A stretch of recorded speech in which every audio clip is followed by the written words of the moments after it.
Lahat ng mga bumibili dito sa amin ay hindi lang naman pang display nila ang mga relong ito dahil alam namin na meron na silang mga original na relo. Kundi ito ay ginagamit nila pang araw-araw para hindi po nalalaspag ang mga original nilang relo. Oh, panibagong araw, panibagong relo mga master. Happy Valentine's sa lahat. Meron na bang bulaklak ang lahat ng mga minamahal ninyo? Ubusan tayo ng rose gabing-gabi.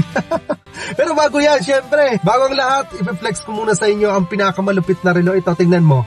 Ko sa inyo mga master, itong Audemars. Napakaganda ng Audemars yan. Ayan o. Ayan o, tingnan mo naman yung kung gaano kaganda yan o. Solid na solid yan. Pambabae yan mga master. Meron din pang lalaki nito.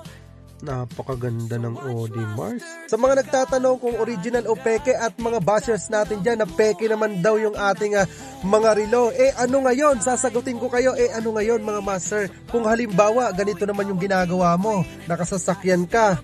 Mayroon kang negosyo.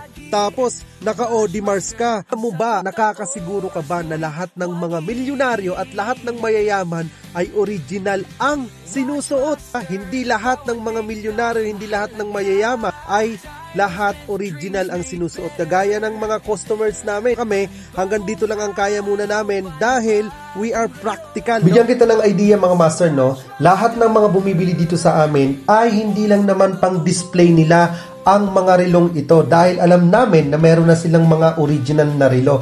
Kundi ito ay ginagamit nila pang araw-araw para hindi po nalalaspag ang mga original nilang relo. Take note po, matatalino po lahat ng mga bumibili ng mga kagaya nitong item dahil alam nila kung paano ito susuotin. Alam nila na ang ganitong klase ng relo ay pamalit doon sa mga original nila. Huwag po kayong magtataka o baka doon sa mga nagko-comment sa amin na bibili ka niyan, halata naman peke. Bibili ka niyan, wala ka namang pera. Bibili ka niyan, alam naman ng tao na wala kang pera. Hindi po yun yung market namin mga master dahil ang market namin yung mga customer na may mga kakayanan talagang bumili ng original na relo at meron na po silang mga original na relo pero ito ang ginagawa nilang pangpalit sa araw-araw. Let's say for example, mamamalengke ka. Yung original mong relo na 1 million, pwede mo muna siyang ilagay dun sa kwarto. Gagamitin mo lang siya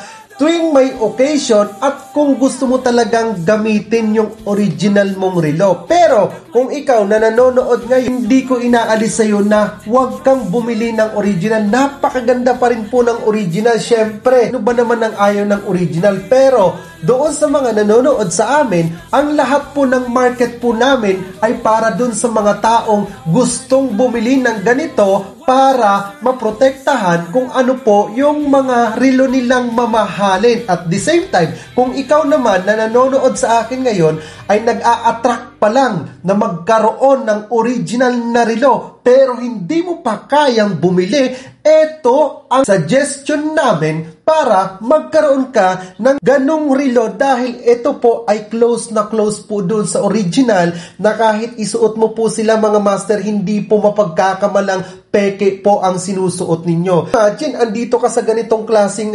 restaurant, ganitong klaseng event, tapos ganito ang suot mo. Sinasabi ko sa iyo master, hindi po mapagkakamalang hindi original ang suot-suot mong relo dahil tested and proven na po dito sa amin na lahat ng mga buyer namin ay talagang capable sila at meron na po silang talagang mga original na relo. So once again, thank you so much!